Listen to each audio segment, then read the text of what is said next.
છોટાઉદેપુર જિલ્લામાં આદમી પાર્ટીના પ્રમુખ રાધિકાબેન રાઠવાની ઉપસ્થિતિમાં સ્માર્ટ મીટર પ્રોજેક્ટના વિરોધમાં ડેપ્યુટી કલેક્ટરને આવેદનપત્ર આપવામાં આવ્યું હતું।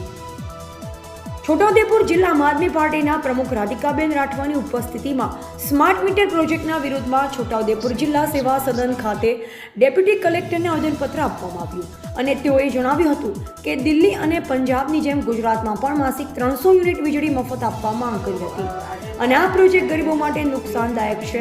ડેપ્યુટી કલેક્ટરને આવેદનપત્ર આપી સ્માર્ટ મીટર પ્રોજેક્ટ રદ કરવા માંગ કરી હતી। છોટાઉદેપુર કલેક્ટર ઓફિસ આમ આદમી પાર્ટી તરફથી સ્માર્ટ મીટર જે સરકારે લાગુ કર્યું છે એના વિરુદ્ધમાં અમે આવેદનપત્ર આપવા આવ્યા હતા। સ્માર્ટ મીટર જે આવ્યું છે એ ગરીબો માટે નુકસાનદાયક છે।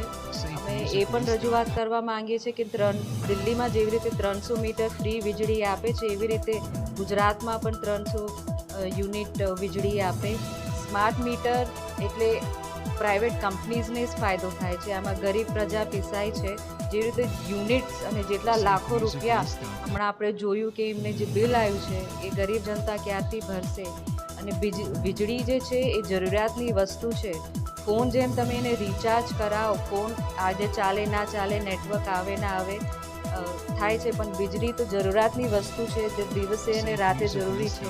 જેમને ના ફાવે ને તાત્કાલિક વીજળી પતી જાય તો એ ગરીબ માણસ કે એમરજન્સીમાં એ જનતા કે પ્રજા શું કરશે? તો સરકાર આ સ્માર્ટ મીટર જે લાગુ કર્યું છે એના વિશે થોડું વિચારે અને એક પ્રોપર સિસ્ટમ એને લાગુ કરે।